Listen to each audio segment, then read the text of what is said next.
예비 송출에서는 잘 되다가 갑작스럽게 네트워크의 문제인지 아니면 컴퓨터의 문제인지 잘 모르겠는데 문제가 생겨서 오늘은 가정에서 들으시는 분들이 함께하지 못할 것 같습니다. 혹시 녹화로라도 이 예배를 함께 들으신다면 여러분 마음 가운데 평안이 있기를 소망하고 또 심심한 사과의 말씀을 드립니다. 우리는 지금 코로나의 시대에 살아가고 있죠. 생각해 보면 제가 살아온 날들 동안 이렇게 세상 전체에 영향을 끼쳤던 그런 큰 사건은 별로 없었던 것 같아요.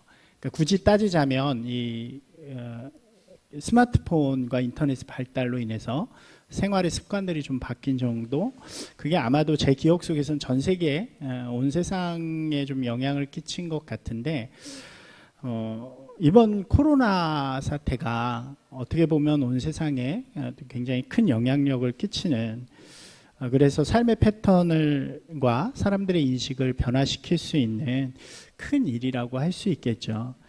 많은 학자들이 코로나 이전의 시대와 이후의 시대가 변할 것이다 라는 이야기들을 많이 하게 됩니다. 그리고 이러한 이슈는 우리 기독교 안에서도 굉장히 중요한 또 중요하게 다루어야 할 문제라고 생각이 되어집니다. 이와 비슷한 사건은 역사적으로 보면 유럽에서 있었던 흑사병 정도를 들 수 있을 것 같아요. 비교가 되기도 하더라고요. 흑사병 때 수많은 사람들이 죽게 되었는데 그때 죽은 인구가 유럽에서만 2,500만 명, 유럽 전체 인구의 3분의 1 정도가 그 흑사병 패스트로 인해서 죽게 되었다라고 합니다. 그리고 그 당시에 그 병으로 말미암아 엄청난 충격이 있었고 사회 전체를 변화시키는 그런 일들이 일어났다고 전해지죠. 그래서 중세 시대, 봉건 시대를 마무리하고 이제 르네상스가 시작되는 계기도 바로 이 흑사병 때문이었다라고 이야기를 합니다. 그 당시에는 보면 전체 나라들도 그렇고 종교들이 이제 교회 중심, 카톨릭 교회 중심이었는데 그때가 굉장히 많이 타락했던 시기로 기록이 되어져요. 흑사병이 창궐했을 때도 그 교회들이 그 흑사병은 하나님이 주시는 징계와도 같다라는 이야기들을 많이 하면서 굉장히 사람들에게 공포감을 심어주기도 하고 그것을 통해서 교회가 이익을 얻으려고 하는 그런 모습들이 보여졌다라고 합니다. 하지만 그것이 계속되어지고 수많은 사람들이 또 교회 안에 들어와 있는 사람들도 많이 그 병 때문에 죽어가면서 죽음 앞에서 교회가 지금 그 모습으로는 할 수 있는 것들이 없구나라는 생각들이 많이 퍼지게 되고 또 신뢰와 또 권위를 많이 잃어가면서 이제 그 이후로 변화되는 세상 속에서 종교개혁까지 이르렀다라고 역사는 이야기를 하죠. 지금도 아마 비슷한 개혁의 요구가 우리 가운데도 있다고 생각이 되어집니다. 며칠 전에 한 방송국에서 TV 토론을 하는 것을 잠시 본 적이 있는데 그 주제는 코로나의 주범이 교회인가, 확산을 시킨 것이 교회인가라는 그런 주제로 이제 패널들, 거기에 목사님들도 계셨고 그래서 이제 얘기를 하는, 토론을 하는 그런 프로그램이었습니다.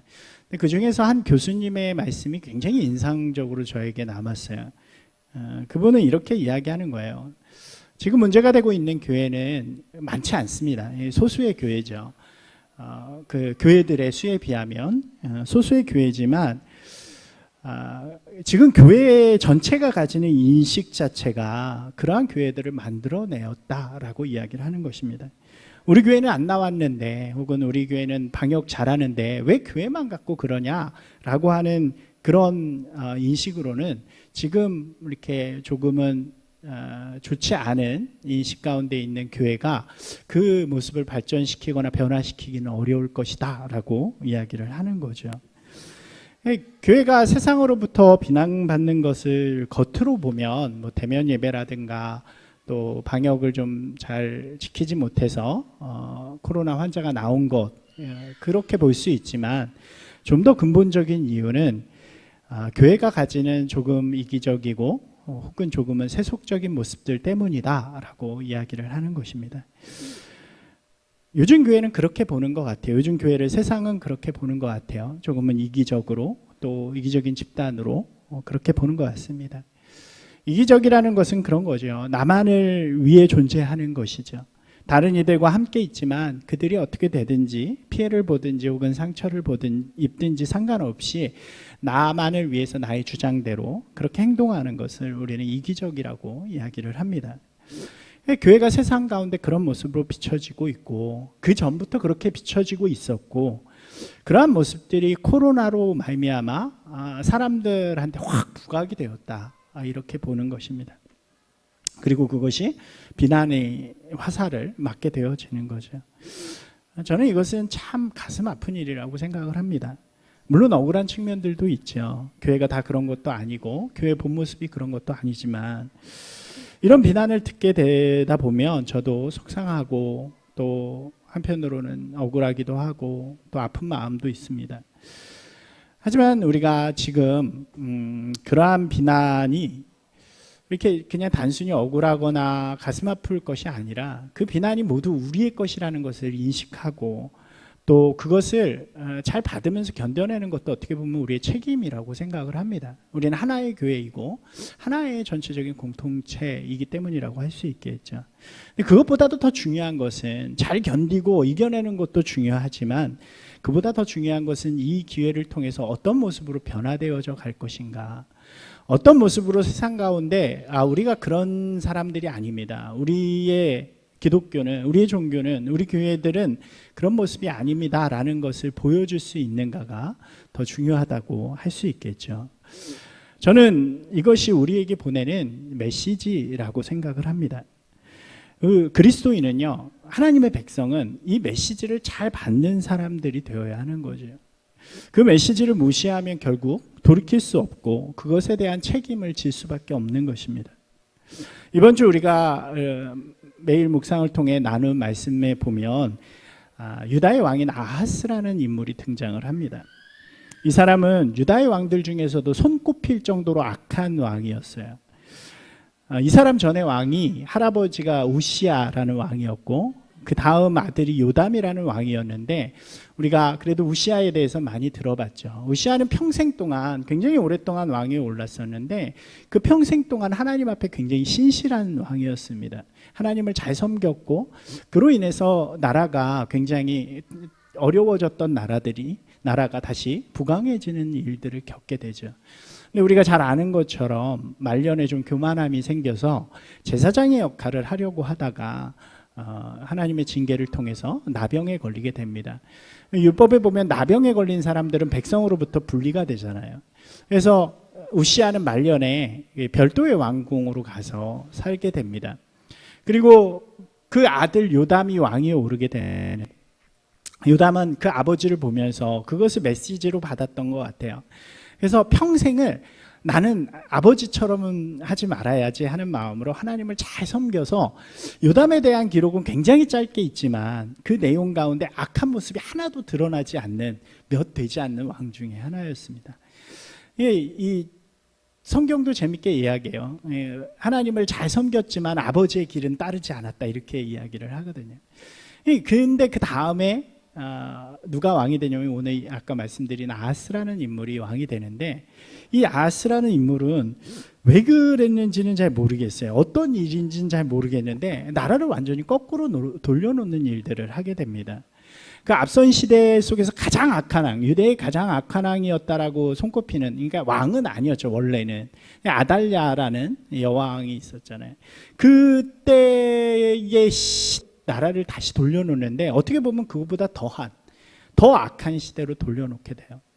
바알 우상을 만들어 가지고 온 백성에게 배포를 하게 되고 또 가나안 족속들이 원래 가졌던 풍습, 그게 뭐냐면 인신 제사거든요. 사람을 이렇게 신에게 바치는. 근데 심지어 이 아하스는 자기 아들을 인신 제사로 그런 신에게 바치는 일들까지 합니다.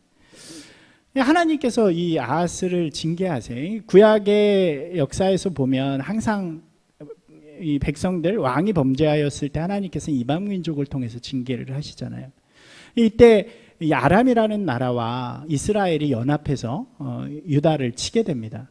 그래서 유다가 대패를 하고 예루살렘이 아주 초토화가 되고 이 아하스는 다메섹으로 아람 왕에게 끌려가게 되고 또 예루살렘의 백성들은 이스라엘의 백성에게 끌려가요.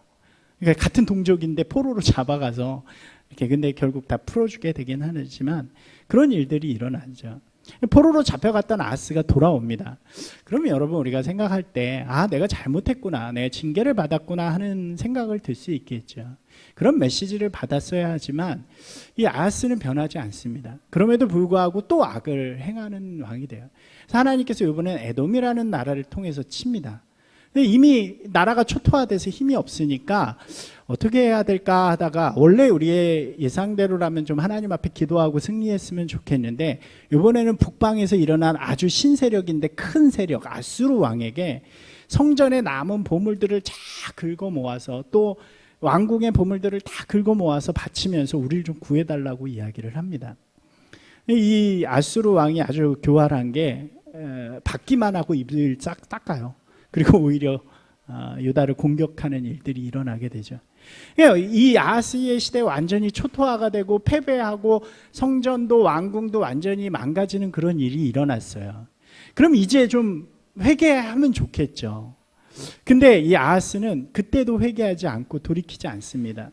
어떻게 하냐면 이게 아주 흥미로운 일인데 자기가 다메섹에 끌려갔을 때 그곳에서 다메섹 사람들이 섬기던 신을 도입을 합니다. 데리고 와서 이렇게 신전을 만들고 거기다 제사를 지내요. 근데 그 이유가 뭐냐면 아주 재밌는데 이렇게 생각하는 거예요. 자기가 전쟁에서 진 이유가 자신의 죄나 아니면 자신이 약해서라고 생각하지 않고 다메섹의 아람이 섬기는 그 신이 자신이 섬기는 신보다 강하기 때문에 그래서 우리가 전쟁에서 졌다라고 생각을 하는 거예요. 그러니까 이 강한 신을 섬기면 나에게도 승리가 오고 이길 수 있겠구나라는 생각으로 그 신을 데려다가 이스라엘 예루살렘에 쫙 그 우상을 섬기고 제사를 합니다. 근데 거기서 끝나는 게 아니라 예루살렘의 성전을 문을 다 닫아버려. 아무도 못 들어가게. 그리고 그 기물들을 다 망가뜨리고 또 제단 같은 걸 한쪽으로 다 치워놓고 성전을 완전히 폐쇄하고 망가뜨리게 되는 거죠. 그리고 성전으로 가는 길목마다 다 제단을 만들어 가지고 이 신을 섬기도록 만드는 그런 일을 하게 됩니다. 그리고 성읍마다 또 그런 제단을 만들고 제사를 지내도록 하죠. 이러한 모습들이 굉장히 악한 왕으로 남았고 결국 그렇게 아하스의 시대는 끝이 나고 납니다. 그러니까 아하스의 시대에 이 유다의 백성들은 가장 악한 시대를 살았고 또 불행한 시대가 되어지죠. 세상의 나라들에게는 손가락질 받고 또 백성들은 피폐해졌고 하나님으로부터는 징계받는 시대가 되어지는 것입니다. 이것이 바로 메시지, 이 하나님이 우리에게 주시는 메시지를 외면한 왕의 모습이라고 할 수 있습니다. 결국 그 다음의 이야기는 그 메시지를 그의 아들인 히스기야가 부여잡고 나라를 회복하게 되는 이야기죠. 저는 이 이야기가 우리에게 주는 의미가 있다고 생각을 합니다. 코로나가 우리에게 메시지가 될 수 있죠. 그러니까 여기서 오해하면 안 되는 것은 코로나를 하나님께서 주셨다는 말은 하면 안 됩니다. 그것은 인간의 죄로 말미암아 인간의 잘못으로 말미암아 우리에게 오게 된 거죠. 근데 그 중요한 것은 그 코로나 시대에 우리 그리스도인에게 주시는 메시지가 있다는 거예요. 그것은 이런 거죠. 우리가 외면하고 보지 않았는데 이제 그것을 통해 드러났어요. 세상 사람들이 더 이상 교회를 그리고 신앙을 존경하거나 기뻐하거나 칭찬하지 않는다는 거예요. 우리는 세상 속에서 환영받지 못하는 사람들이구나. 이게 우리에게 메시지라는 거죠. 우리가 세상 속에서 인정받지 못하고 비난받고 있는 존재구나. 여러분, 이것은 우리에게 엄청난 위기가 되어줘야죠. 왜 그렇습니까? 교회의 본질은요, 복음에 있고 복음은 죽은 자를 살리는 것에 있잖아요. 예수님께서 이렇게 말씀하시지 않으신 것 같아요. 너만 잘 믿고 너만 거룩해서 너만 꼭 천국 가라. 우리에게 이렇게 말씀하시지 않았죠. 예수님께서는 우리에게 너희는 예루살렘과 유대와 사마리아까지 넘어서 너희가 알지 못하는 온 세상까지 나가서 이 복음을 전하는 사람이 되라고 우리에게 분명하게 이야기합니다. 그리고 그 말씀에 의지해서 제자들과 많은 사람들이 박해를 받으면서도 나갔고요. 바울은 자기가 알지 못하는 그 먼 곳까지 복음을 들고 가서 황무지와도 같은 그곳에서 자신을 박해하는 그 무리들 속에서도 복음을 전하는 그런 일들을 감당하게 되어지죠. 여러분, 이것이 바로 우리 교회의 본질이라고 할 수 있습니다. 교회는요, 세상 속에서 거룩함을 보이는 곳이 되어야 합니다. 그리고 그것은 그 세상을 주님의 사랑으로 사랑해야 하는 것에서부터 시작이 되어지죠. 그리고 그러한 사랑에 세상이 감동할 때 세상은 복음 안으로 들어올 수 있게 되어지는 것입니다. 그런데 여기에 위기가 찾아왔죠. 세상이 더 이상 교회에 감동을 하지 않아요. 교회가 할 수 있는 일들 세상에서 얼마든지 하고요. 또 교회가 보여줄 수 있는 일들을 세상에서 다 합니다. 교회가 오히려 세상보다 못한 곳이 되어질 수 있는 것을 우리가 보게 되죠. 그러니까 세상이 교회를 존경하거나 감동받기보다는 비난하거나 적대시하는 일들이 많이 일어나게 됩니다. 여러분, 그러면 복음이 더 이상 이 세상 속에서 역사하기가 어려운 것이죠. 그러면 그렇기 때문에요, 이것이 우리에게 큰 메시지가 돼야 되고 우리의 마음을 울리고 우리의 마음을 때리는 일들이 되어야 합니다. 왜 우리만 갖고 그래? 억울하잖아. 우리보다 깨끗해라고 세상과 맞서기보다는 그 일들을 우리가 감수하며 어떻게 하면 우리의 모습들을 새롭게 만들 수 있을까를 고민하고 또 세상 가운데 다시 복음을 전할 수 있는 통로를 만들어가는 것이 바로 우리의 의무이고 우리의 책임이라고 할 수 있는 것입니다. 이것은 교회 공동체만의 일은 아니죠. 우리 성도 개개인의 일도 될 것입니다. 그런 분들이 계세요. 이 일들을 보면서 오히려 한 발 물러나가지고 이 교회가 왜 그래? 같이 교회를 마치 자신은 교회와 상관없는 것처럼 말하시는 분들도 계세요. 근데 저는 그것도 잘못됐다라고 생각을 합니다. 우리는 하나이고 우리가 함께 통회하는 마음으로 함께 가야 하는 것이기 때문에 누군가를 욕하고 비난하기보다는 우리 자신을 돌아보는 것이 정말 중요한 때라고 할 수 있는 것이죠. 우리도 그 개인으로도 그렇게 생각해 볼 수 있을 것 같아요. 우리의 말과 생각 그리고 행동이 신앙과 교회라는 틀을 만들어 놓고 그것으로 다른 이들을 차별하거나 혹은 상처를 주거나 아프게 하진 않았는가. 이 코로나라는 메시지 속에서 우리가 우리 자신을 돌아보고 다시 회복시키는 것이 중요하다라고 할 수 있습니다. 그렇게 개혁할 때 우리는 다시 시작할 수 있는 것이죠. 사랑하는 여러분, 우리가 비록 좀 마음이 어렵고 무겁고 억울하더라도 다시 거기에 머물지 말고 주님 앞으로 다시 나아가서 주님 앞에 아름다운 모습으로 개혁해 나아가는 저와 여러분이 되시기를 주님의 이름으로 부탁을 드립니다. 그러한 모습이 우리 가운데 선재되어질 때 우리는 다시 세상에 감동을 주는 사람들이 될 수 있습니다. 그러면 이렇게 생각해 볼 수 있겠죠. 어떤 문제들, 어떤 모습들을 우리가 개혁해 가야 하는가? 우리가 그 문제들을 오늘 좀 함께 살펴보았으면 좋겠습니다. 시대마다 교회 개혁을 요구할 때 이렇게 요청되어지는 문제들이 있습니다. 그것은 구약의 넘어서면서부터 시작되어진 요청이라고 할 수 있을 것 같아요. 구약의 신앙이 신약의 신앙으로 넘어가면서 많은 신앙의 변화들이 일어나게 됩니다. 하나님의 백성으로 이렇게 보이는 하나님의 나라를 왕국 이스라엘을 만들어갔던 이스라엘 백성들이 결국 그 나라를 완성하지 못하고 실패하게 되죠. 우리가 열왕기 역대기를 계속 보고 있지만 그 기록들을 보면 그 신앙이 매우 타락했고 또 변질되어져 가는 것을 우리가 보게 됩니다. 이들이 가진 변질되어진 신앙이 무엇인가를 우리가 살펴보면 가장 먼저는 성전주의의 변질이라고 할 수 있을 것 같아요. 성전은 하나님의 임재 장소잖아요. 이것은 원래 성막이 모델이잖아요. 이 성막이라는 것은 이스라엘이 광야를 갈 때에 이스라엘 공동체의 가장 중심에서 그 삶의 모든 것을 책임졌던 곳입니다. 하나님이 그곳에 임재했고 그 성막이 이동하면 사람들이 함께 이동하고 그 성막이 서면 사람들이 같이 섭니다.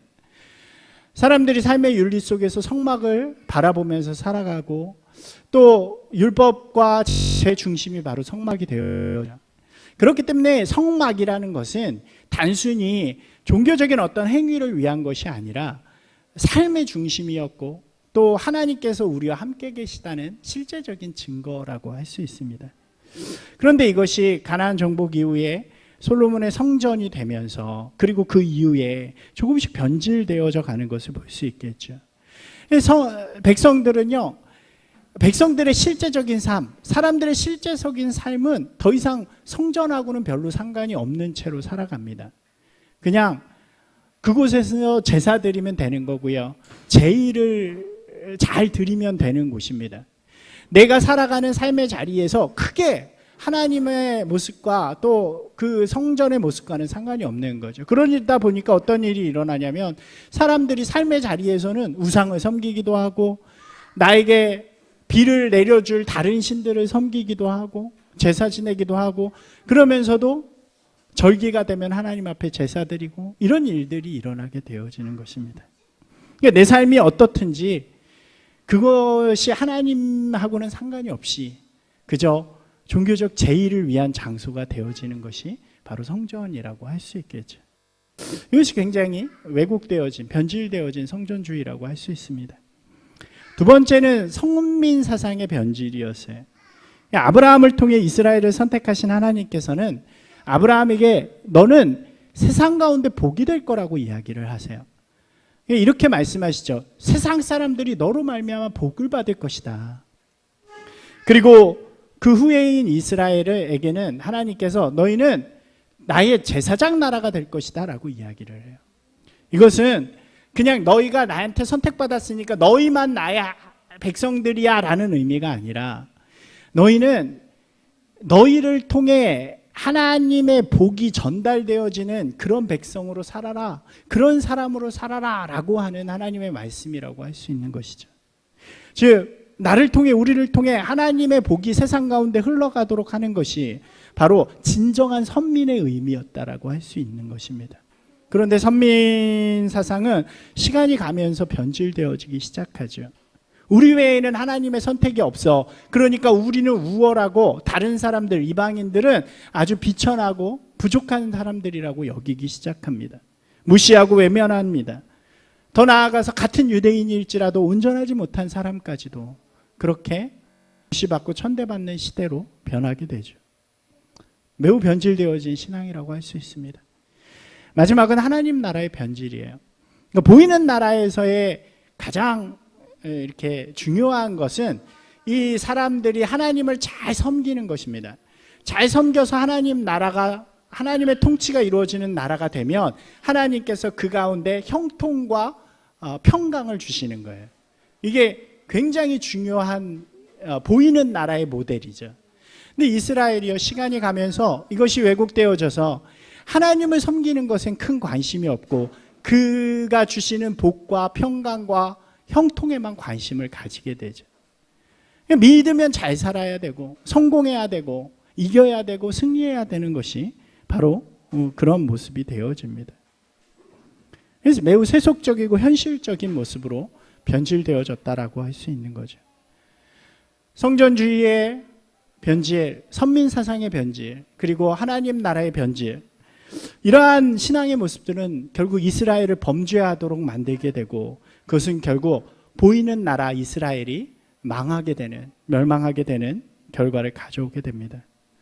여러분, 우리가 생각해 보면요, 이러한 모습들은 시대마다 있는 것 같아요. 신앙이 좀 변질되어지고 왜곡되어질 때마다 등장하는 모습들이 이런 거죠.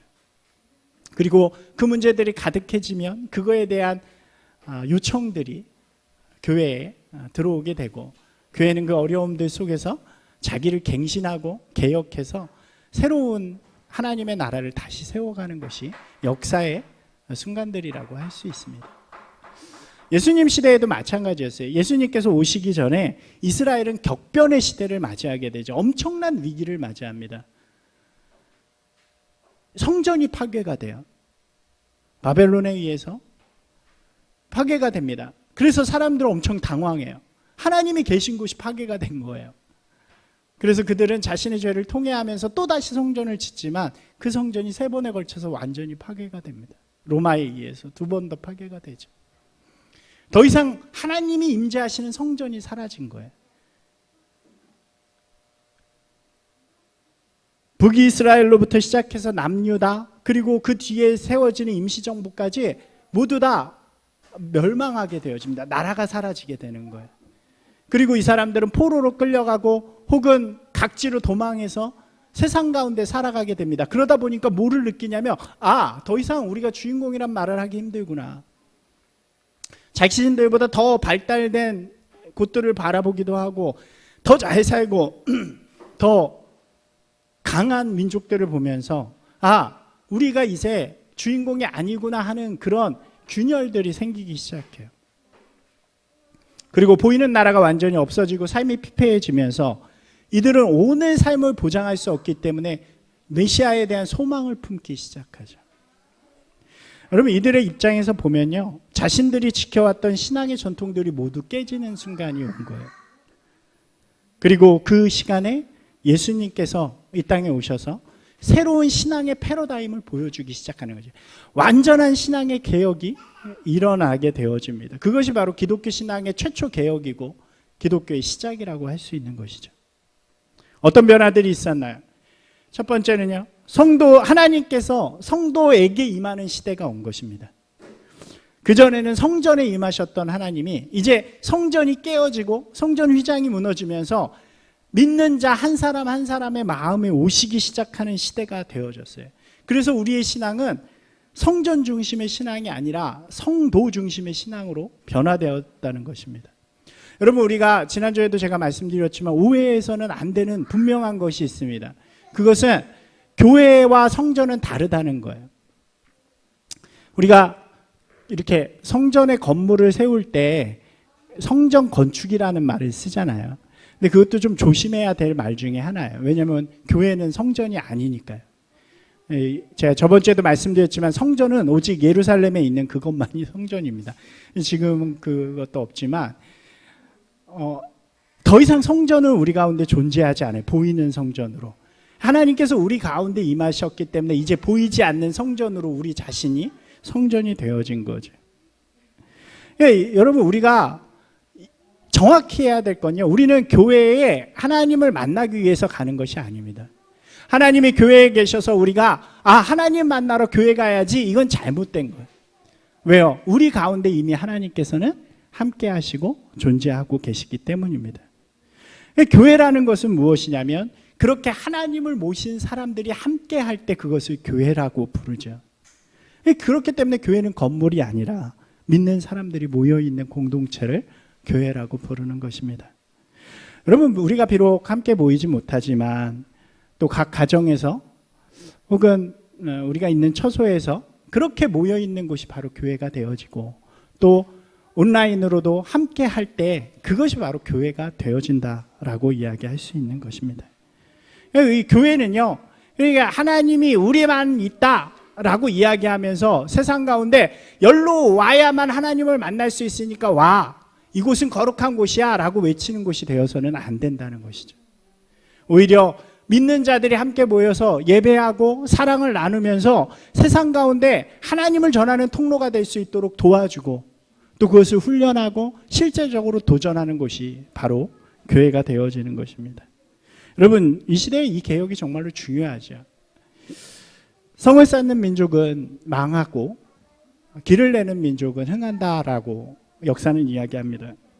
이 시대에 우리가 개혁해야 하는 것 중에 가장 중요한 것은 이미 높게 쌓여져 버린 교회의 벽들을 다 허물어 버리고 이 세상 속에 통로가 되어지는 교회가 또 성도가 세상 가운데 통로가 되어져서 하나님의 그 거룩한 사랑을 세상 가운데 흘려보낼 수 있는 그러한 개혁이 우리 가운데 일어나야 한다는 것입니다.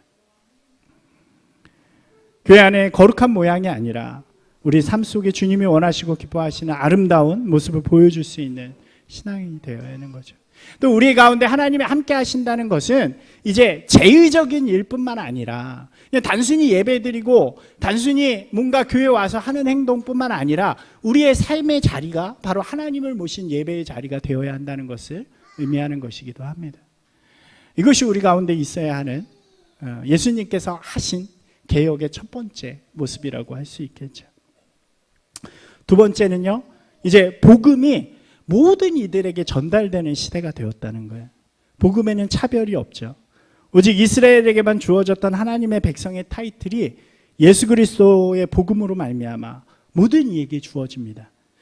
그것은 유대인이나 이방인이나 자유인이나 종이나 죄인이나 의인이나 아무런 상관이 없습니다. 누구에게든지 믿음으로 받는 모든 이들에게 주어지는 것이 바로 구원이 되어지고 그들은 모두 하나님의 자녀가 될 수 있는 권세, 능력을 얻게 된 것입니다.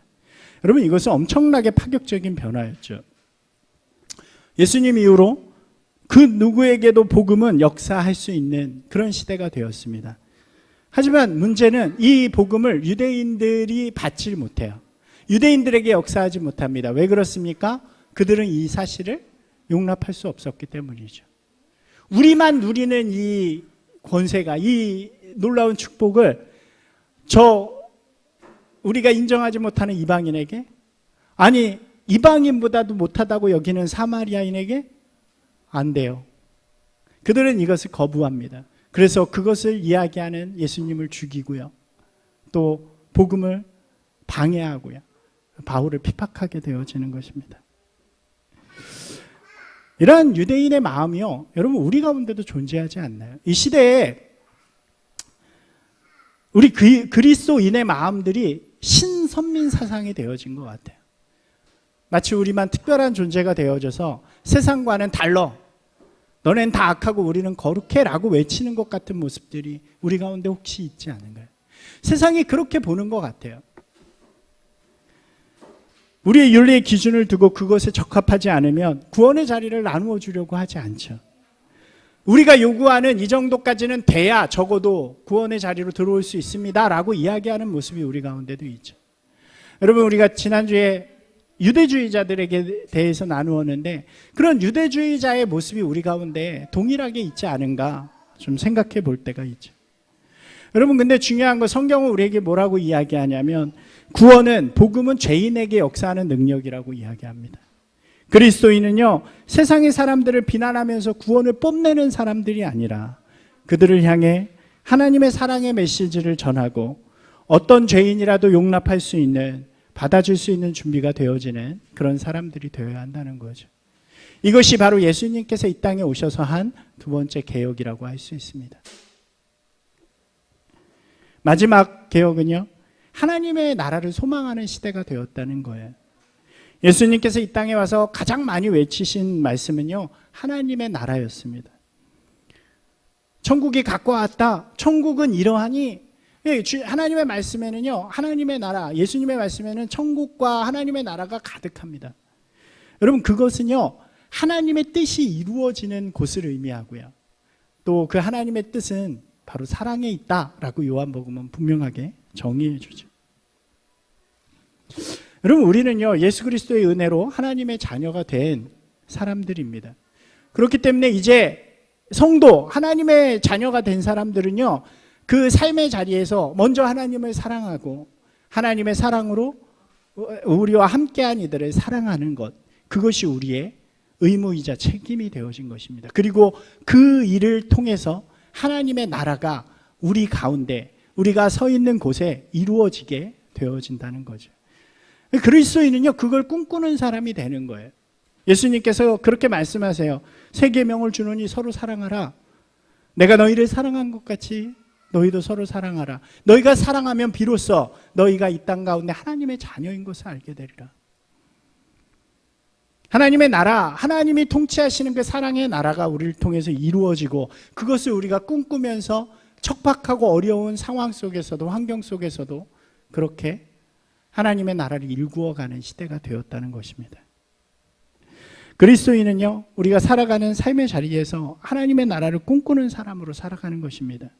그저 우리 이거 잘 됐으면 좋겠어, 우리 교회 커졌으면 좋겠어, 건물이 이만했으면 좋겠어, 내 삶에 이런 성공이 있었으면 좋겠어, 높아지면 좋겠어, 이런 것들은 더 이상 우리가 추구할 것들이 아니라는 거예요. 여러분, 정말 죄송스러운 말씀이지만 예수님의 말씀과 복음에는요, 세상적인 성공이나 복의 개념이 전혀 없습니다. 세상에서의 삶의 모습이 어떠하든지 그 안에서 하나님의 나라를 소망하며 살아가는 것, 그것을 성경은 이야기하고 있어요. 어려우면 어려운 대로, 바울이 고백하잖아요. 부하거나 가난하거나 편하거나 어렵거나 환경이 좋거나 나쁘거나 나는 자족합니다. 내가 있는 곳에서 주님 주시는 능력으로 나는 모든 것을 할 수 있습니다. 나는 그곳에서 하나님의 나라를 꿈꾸며 하나님이 나에게 원하시는 일들을 사랑으로 이 세상 가운데 전하는 사람입니다. 여러분도 나를 본받으십시오 라고 빌립보서에서 얘기하죠.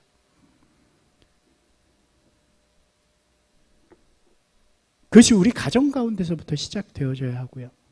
우리 교회를 통해 드러나야 하고요. 그래서 세상 속으로 이어질 때 우리는 진정한 하나님 나라를 보는 거죠. 더 이상 우리의 부를 자랑하는 시대가 아니에요. 나 하나님 믿어서 이렇게 성공했어. 우리 교회 특별해서 이만큼 성장했어. 라고 이야기하는 그런 모습이 세상 가운데는 교만함으로 비춰지기 때문에 진정한 우리의 모습, 하나님의 나라를 추구하며 이 땅 가운데 그들이 세상 앞에서, 세상 안에서 하나님의 나라를 소망하며 살아가는 것, 그것이 예수 그리스도께서 우리에게 보여주신 믿음, 개혁의 모습이라는 것입니다.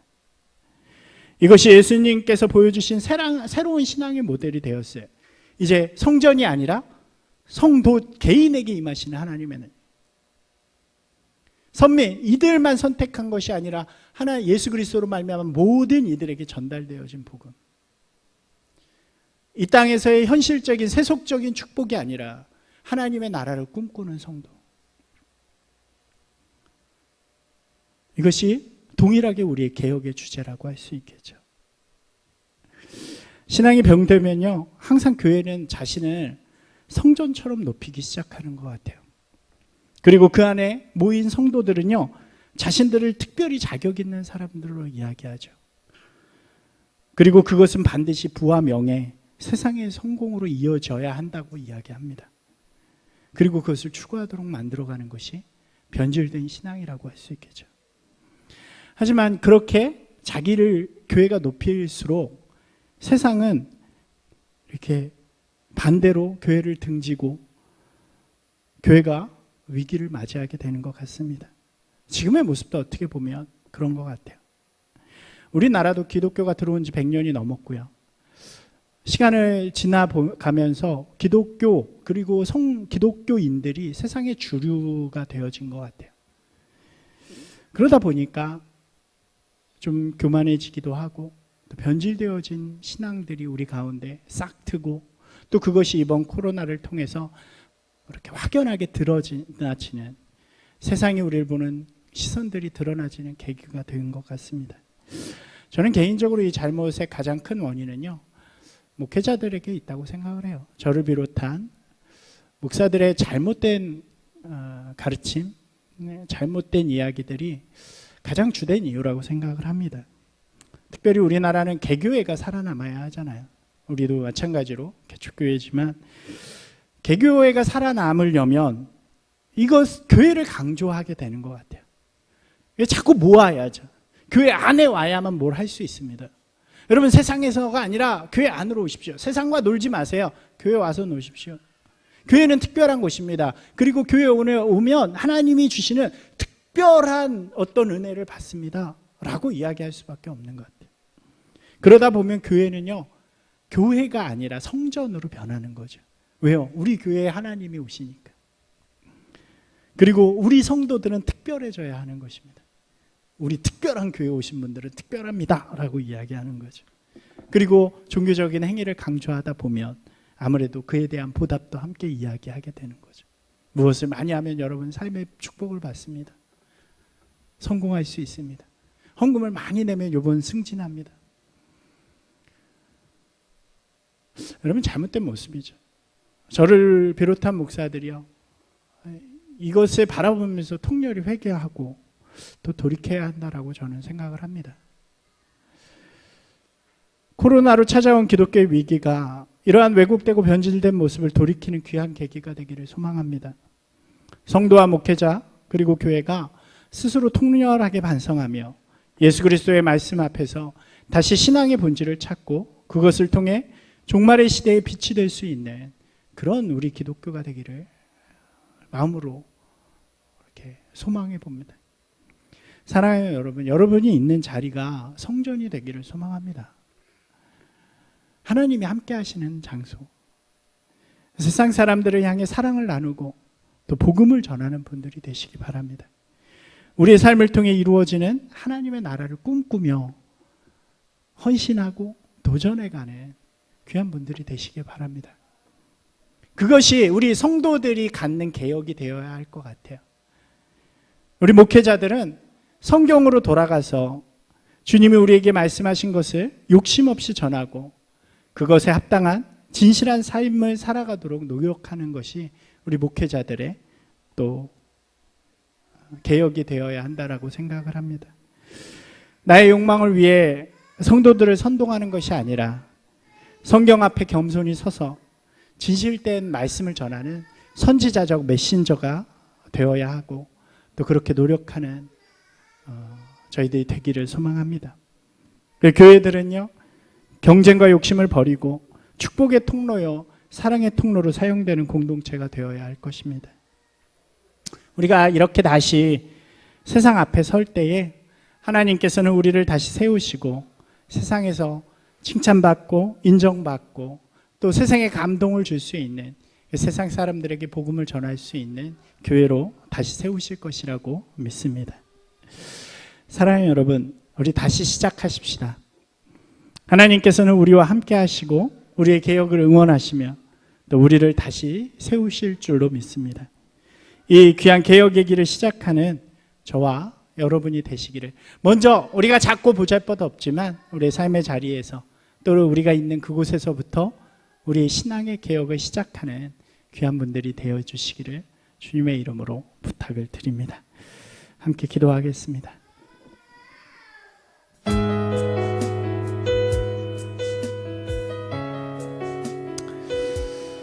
우리 이 시간 함께 기도할 때에 주님, 제가 주님 앞에 개혁의 모습으로 서는 자가 되어줄 수 있게 달라고 이렇게 기도하기 원합니다. 우리 안에 있었던 형식적이고 또 종교적이었던 모습들을 내려놓고 이제 우리 안에 계신 하나님, 우리에게 임재하신 하나님과 함께 우리의 삶을 하나님의 자녀로 그렇게 아름답게 살아가는 자녀 되어줄 수 있게 달라고, 그렇게 하겠다고 좀 기도하기 원합니다. 누군가를 차별하거나 누군가를 비난하고 누군가를 하대하는 것이 아니라 예수 그리스도의 복음을 마음에 받아서 죄인까지도 사랑하신 그 마음을 본받아서 모든 이들에게 복음을 전하고 사랑할 수 있는, 차별하지 않는 그리스도인이 되게 해달라고 기도하기 원합니다. 특별히 우리 삶의 자리에서 하나님의 나라를 꿈꾸며 이루어가는 귀한 자녀들이 되기를 소망합니다. 우리 교회, 모든 교회들을 위해 기도해 주시고 또 우리 교회를 위해서도 성도들을 위해서도 기도하면 좋겠습니다. 기도하시겠습니다. 하나님 감사합니다. 우리의 연약함, 우리의 부족함을 아시는 주님, 이 시대 속에서 우리가 부족하고 연약함으로 말미암아 우리 신앙이 세상 가운데 비난받고 욕을 먹는 시대가 되었습니다. 아버지 하나님, 우리가 이 주님의 주신 메시지를 마음에 받고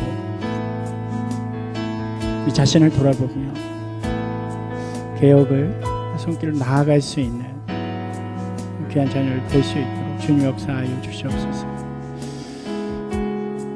이 모습들 가운데 철저하게 우리 자신들이 통회하며 주님 앞에 회개의 길로 가게 하시고 또 우리의 삶의 모습들을 이제 새롭게 주님께서 보여주셨던 그 개혁의 길로 다시 한번 시작할 수 있는 저희들 되어줄 수 있도록 인도하여 주시옵소서.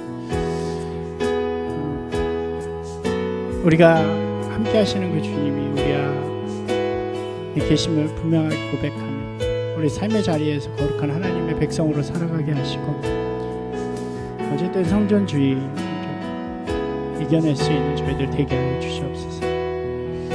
우리만이 높다고 생각하는 선민 사상에서 벗어나게 하시고 죄인을 사랑하신 그 마음을 본받아서 우리도 동일하게 모든 이들에게 복음을 전할 수 있는 용기와 담대함을 허락하여 주시옵소서.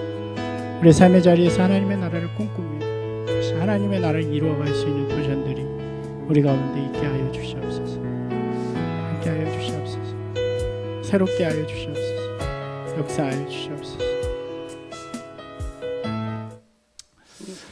하나님, 이 시대의 우리의 모습들이 참 세상의 비난과 또 원망과 책망을 참 많이 듣는 것 같습니다. 그것이 왜곡되고 변질된 우리의 신앙 때문임을 고백합니다. 주님, 우리가 이러한 주님의 메시지를 마음에 깊이 새기며 우리의 모습을 돌이켜서 주님 앞에 다시 나아가는 귀한 시간이 되길 원합니다. 무릎 꿇고 주님 앞에 회개하며 나아가게 하시고 또 우리의 모습들을 예수님 보여주신 그 모습대로 변화시키고 개혁해 나아가는 귀한 기회가 되어줄 수 있도록 주님 역사하여 주시옵소서. 먼저 목사들이 회개하고 주님 앞에 나아가기 원합니다. 우리의 욕심대로 또 우리의 욕망을 가지고 거짓 가르침과 왜곡된 말씀들을 나누었다면 저희들 주님 앞에 다시 한번 통렬하게 회개하며 우리의 모습들을 온전하게 세워서 주님께서 말씀하신 그 말씀을 선지자적 대언으로 진실되게 나아가는, 그래서 주님의 말씀을 붙들고 날마다 고민하고 또 날마다 공부해서 그것을 진실되게 성도들에게 전할 수 있는 목회자들이 되어줄 수 있도록 주님께서 역사하여 주시옵소서. 주님, 성도들이 그저 종교적인 모습에 뭉쳐있는 것이 아니라 이제 나와 함께 하시는 하나님과 동행하며 어느 곳에서든지 하나님의 백성, 하나님의 자녀로 아름답게 살아갈 수 있는, 그리고 그것이 아름다운 열매가 되어줄 수 있는 그런 모습을 가진 성도로 자신을 변화시키며 개혁하며 나아갈 수 있게 인도하여 주시옵소서. 교만하고 특별하다고 여겼던 우리 자신들을 내려놓고 죄인을 사랑하시는 예수 그리스도의 마음을 본받게 하시고 또 사랑으로 우리의 삶의 자리 속에서 하나님의 나라를 꿈꾸며 나아가는 귀한 하나님의 백성들이 되어질 수 있도록 인도하여 주시옵소서. 교회가 욕심을 내려놓게 하시고 경쟁하며 높아지려고 하는 교만한 마음들 내려놓게 하시고 하나님이 이 땅 가운데 주시는 복음과 사랑과 은혜의 통로로 새롭게 세워질 수 있도록 주님께서 인도하여 주시옵소서. 그렇게 도전하며 나아갈 때 주님 우리에게 기회를 더 주시어서 비난받고 어려운 이 시대 속에서 세상 가운데 우리의 개혁을 외치며 변화되어져서 다시 한번 세상에 감동을 줄 수 있는, 그 세상에 복음을 전할 수 있는 귀한 교회들이 되어줄 수 있도록 주님께서 함께 하시고 역사하여 주시옵소서. 주님, 저희들 한 주간 또 주님 안에서 살아가기 원합니다. 말씀 기억하면서 우리의 삶의 자리에서 아름답게 살아가게 하시고 또 날마다 기도하며 또 함께 모여서 예배할 것을 꿈꾸며 그렇게 행복한 한 주를 보낼 수 있도록 주님 함께 하시고 인도하여 주시옵소서. 오늘 문제로 인해서 또 온라인으로도 함께 못 드리고 함께 하지 못한 성도들이 있습니다. 아버지 하나님께서 동일한 마음으로 동일한 은혜로 축복하여 주시고 또 그들이 있는 그곳에서 드리는 예배를 주님께서 기쁘게 받아 주시옵소서. 주님 앞에 작은 예물 드립니다. 예물들이 아름답게 쓰여지게 하시고 거룩한 하나님의 나라를 이루어가는 도구가 되어질 수 있도록 인도하여 주시옵소서. 이제는 우리 주 예수 그리스도의 은혜와 살아계신 하나님의 크고 놀라우신 사랑하심과 성령님의 함께하시고 교통하시는 능력이 이제 우리의 신앙을 되돌아보며 새롭게 개혁하기로 다짐하는 귀한 하나님의 백성들의 머리 위에와 모든 교회와 성도들의 삶 가운데 지금으로부터 영원토록 함께하옵시기를 간절히 축원하옵나이다. 아멘.